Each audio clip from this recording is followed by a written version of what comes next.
Hello,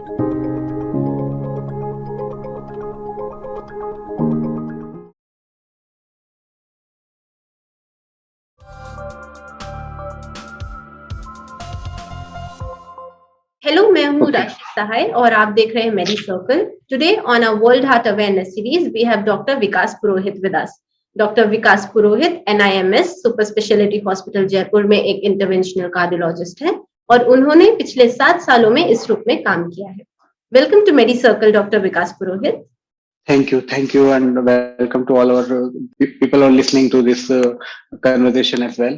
And thank you for MediCircle for inviting me as a speaker. Bharat में heart disease के cases बहुत ज्यादा बढ़ रहे हैं, इररिस्पेक्टिव ऑफ कि वो किस लोगों को हो रहे हैं। भले ही वो बाहर से हेल्दी दिख रहे हो, लेकिन अंदर से वो एक्चुअली में नहीं होते हैं। तो डॉक्टर, क्या आप हमें ये बता सकते हैं कि कमजोर हार्ट के पहले साइन क्या होते हैं? हाँ, ये आपने बहुत इंपॉर्टेंट क्वेश्चन पूछा है। कमजोर हार्ट बेसिकली हार्ट की प्रॉब्लम दो तरह की प्रॉब्लम होती है। एक प्रॉब्लम होती है हार्ट की pumping problem, that is heart. हम सब जानते हैं कि हार्ट एक मस्कुलर ऑर्गन है जो कि पूरे पूरे जिंदगी धड़कता रहता है, हमें एक जीवन प्रदान करता है। तो हार्ट की प्रॉब्लम दो तरह की होती है। एक होती है पंपिंग प्रॉब्लम, जहाँ हार्ट की जो पंप मैकेनिज्म है वो कमजोर पड़ जाती है, जिसे हम यूजली हार्ट फेलियर बोलते हैं या वीक हार्ट बोलते हैं। तो हार्ट फेलियर में यूजुअली जो प्रेजेंटेशन होती है, हम लोग गैस कर सकते हैं कि जैसे कोई मोटर है और वो अपना काम अच्छे से नहीं कर पा रही है, तो ऑब्वियसली जहां पे ब्लड की सप्लाई होनी चाहिए, यानी हमारी बॉडी को ब्लड अच्छे से नहीं मिल पाएगा। तो जो पहले सिम्टम्स होते हैं, शुरुआती तौर पे मरीज को फटीग यानी वीकनेस महसूस होती है। इसके अलावा जो जो एक्स्ट्रा ब्लड होता है, जो हम बॉडी को हार्ट पंप नहीं कर पाता है, वो क्योंकि हार्ट को लंग्स से ब्लड मिलता है ऑक्सीजनेशन होने के बाद में, तो वो ब्लड लंग्स में जाके इकट्ठा होने जाता है। तो shortness of breath, that is जिसे बोलना सांस का फूलना या डिस्निया जो हम बोलते हैं, वो इसका बहुत ही प्रोमिनेंट सिम्टम्स होते हैं। अब कई सारी बीमारियों में सांस का फूलना होता है, तो हार्ट की बीमारी में सांस का फूलना थोड़ा सा डिफरेंट रहता है। यहाँ पे जो पेशेंट को सिम्टम्स होते हैं वो लाइंग डाउन, यानी जब पेशेंट लेटता है तब उसको सिम्टम्स ये ज्यादा होते हैं।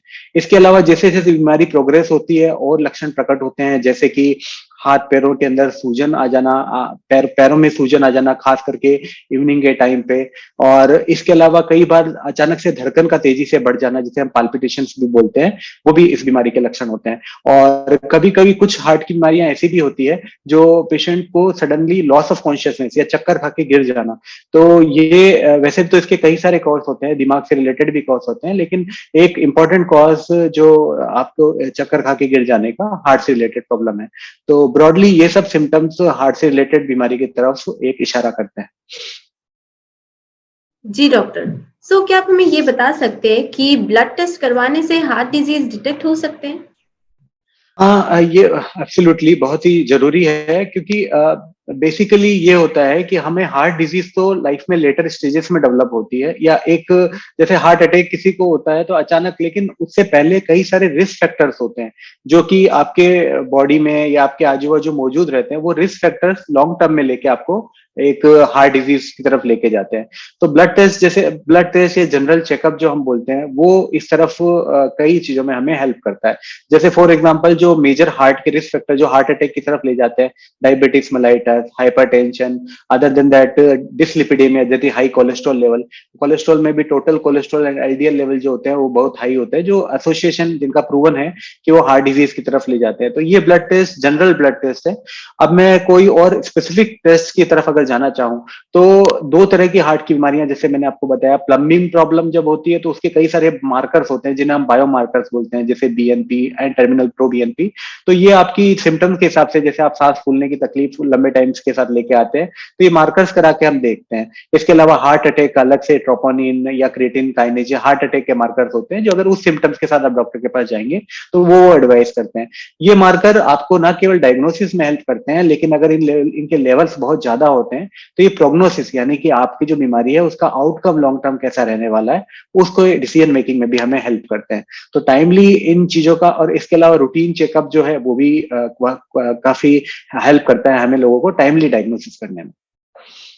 जी डॉक्टर। क्या हाई ब्लड प्रेशर होना हार्ट डिजीज का एक मात्र साइन है? हाई ब्लड प्रेशर बेसिकली एक रिस्क फैक्टर है। हम सभी जानते हैं कि हमारे ब्लड वेसल्स का जो सिस्टम होता है, जो ब्लड पंपिंग का सिस्टम होता है, वो एक क्लोज सिस्टम होता है। तो हमारी हाई ब्लड प्रेशर बेसिकली ऐसा है कि आपके अंदर बॉडी, आपका हार्ट जो है, एक सर्टेन अमाउंट ऑफ ब्लड को सर्टेन प्रेशर पे हैंडल करने के लिए बना है। लेकिन जैसे आप लोगों की कोई जेनेटिक फैक्टर की, आनुवंशिक कारण की वजह से, या फिर आपकी लाइफस्टाइल की वजह से कि भाई आप नमक का सेवन ज्यादा करते हैं, उसकी वजह से उसी हार्ट को ज्यादा ब्लड वॉल्यूम या ज्यादा ब्लड प्रेशर का सामना करना पड़ता है। तो हाई ब्लड प्रेशर तो एक स्टार्ट, तो ब्लड प्रेशर जो हाई होता है वो एक डिफेंस मैकेनिज्म के तौर पे बॉडी होता है, लेकिन एक सर्टेन लेवल के बाद में बॉडी को वो लेवल सस्टेन करना मुश्किल हो जाता है। तो ये high blood pressure is basically a precursor और a risk factor for advancement of other heart disease. Like high blood pressure आपको फर्दर लेके जाता है लकवे की तरफ। लकवा अगर अचानक से बीपी बहुत तेजी से बढ़ जाता है तो एक हार्ट की जो दिमाग की कोई नस होती है वो फट भी सकती है, या उसमें ब्लॉक भी आ सकता है। इसी तरह हार्ट अटैक, जो हाई ब्लड प्रेशर के पेशेंट में हार्ट अटैक वगैरह के चांसेस भी बढ़ जाते हैं। तो हाई ब्लड प्रेशर एक बहुत अर्ली साइन है। और एक ये कहते हुए भी मुझे बड़ा दुख हो रहा है कि अराउंड अगर 100% लोगों का ब्लड प्रेशर, पहली बात तो ये कि अराउंड 20-30% जो पेशेंट्स है उनको पता है कि हमारा बीपी ज्यादा है। 70% लोग जो है उनका बीपी ज्यादा है, उनको पता भी नहीं कि हमारा बीपी, क्योंकि उनका कभी चेकअप नहीं हुआ।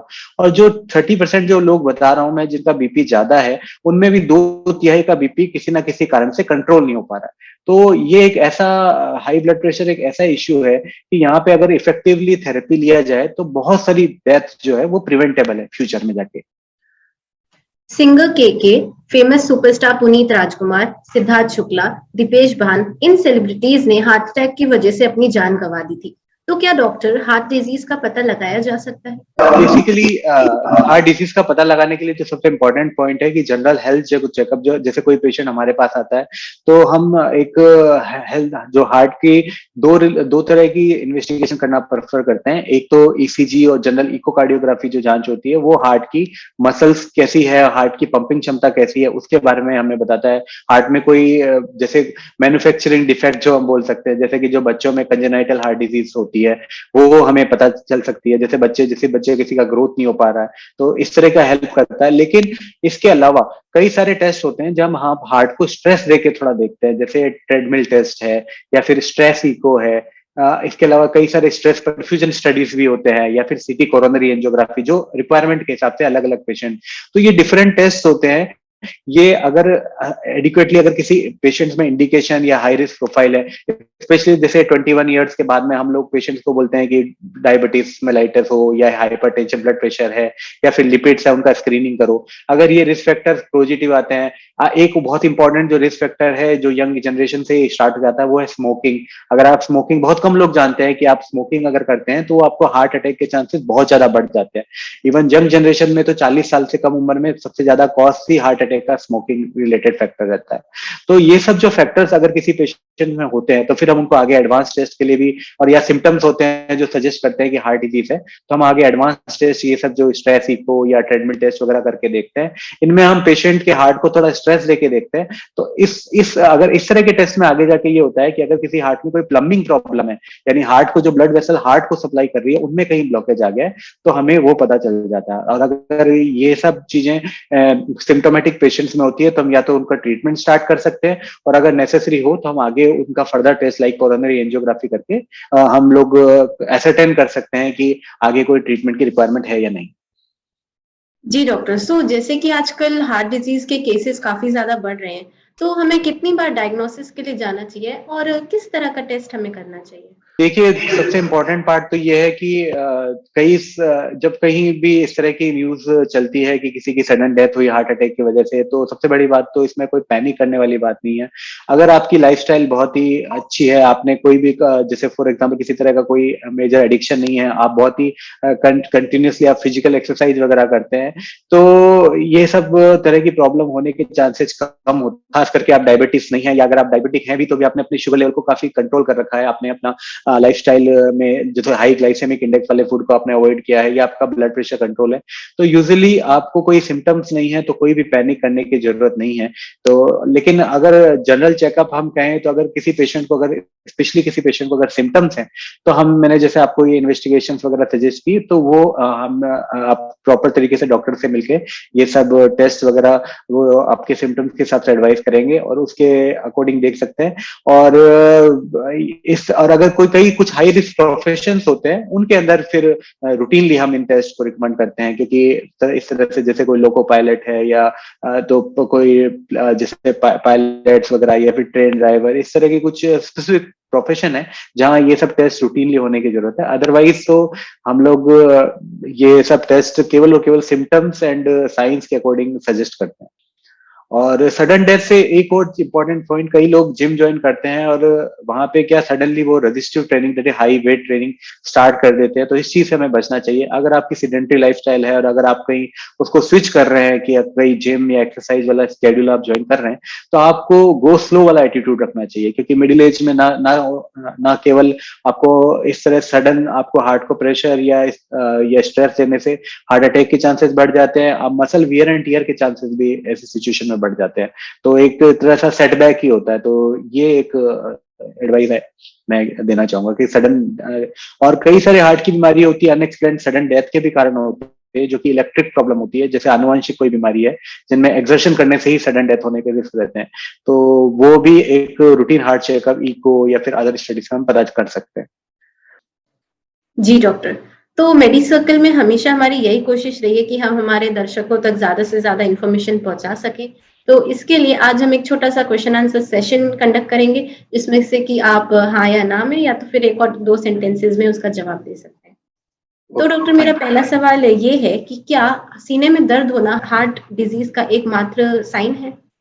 नहीं, ये एक बहुत प्रोमिनेंट साइन है, लेकिन कई अदर साइंस भी हार्ट अटैक की तरफ इशारा करते हैं। मैं स्पेशल एम्फेसिस होता है फीमेल पेशेंट में, एल्डरली पेशेंट में और डायबिटिक पेशेंट में। कई बार सिम्टम्स काफी अलग होते हैं और कई बार तो silent attack, that is silent, जहां पे आपको कोई चेस्ट पेन नहीं होता लेकिन आपको हार्ट की इवेंट हो जाती है। तो इन पेशेंट में बहुत ही मेटिकुलसली ध्यान रखना पड़ता है कि आप कोई चीज मिस तो नहीं करें। तो डॉक्टर, क्या चावल हार्ट के लिए अच्छा होता है? इस चीज के बारे में कई सारी स्टडीज हुई है, मैं न्यूट्रल सा आंसर करूंगा। जो व्हाइट राइस है वो कई स्टडीज में पाया गया है कि वो diabetes mellitus and metabolic syndrome, जो आगे चला के हार्ट की प्रॉब्लम कर सकते हैं, उनसे एसोसिएट होता है। लेकिन लॉन्ग टर्म जो एपिडेमियोलॉजिकली या कोहर्ट स्टडीज जो हुई है उसमें कहीं भी ऐसा प्रूव नहीं मिला है कि जो हार्ट से रिलेटेड जो डेथ रेट है वो चावल की वजह से बढ़ रहा है। तो क्या दिल की बीमारी होने पर लोगों को व्यायाम से बचना चाहिए? Not exactly. जब कोई पेशेंट हार्ट अटैक से रिकवर कर रहा है या फिर कोई पेशेंट हार्ट फेलियर के पेशेंट है, हम लोग किसी को भी ये बचने वाली सलाह नहीं देंगे। ज्यादातर पेशेंट्स को अपनी बीमारी के हिसाब से चलना चाहिए। स्टार्टिंग में go slow for first 4 to 6 week and then gradually they should increase the tempo of their exercise. हम लोग यूजुअली सजेस्ट करते हैं कि at least 1 hour a day 5 days in a week you should exercise as per your body capacity. जब early phase जो recovery होती है heart disease से वो थोड़ा मुश्किल होता है, तो 4 to 6 वीक आप एक्टिव रहिए, लेकिन एक सर्टेन लेवल तक, और फिर ग्रेजुअली आप अपनी क्षमता के हिसाब से उसको बढ़ाइए। जो फिजिकल एक्सर्शन इसलिए भी इम्पोर्टेंट है क्योंकि मोस्ट हार्ट डिजीज जो होती है वो 50-60 के बाद में ही होती है, और 35 ईयर्स के बाद में हम लोग का लीन बॉडी का मसल मास का भी लॉस होता है। तो ना केवल हमें कार्डियक फिटनेस बल्कि हमें हमारी मसल्स एंड जॉइंट को भी स्ट्रेंथन करने की जरूरत होती है। जी doctor, so thank you so much for coming to our show and sharing your valuable time and insights with us at MediCircle. It has been a pleasure having you on the show. Thank you. Thank you very much.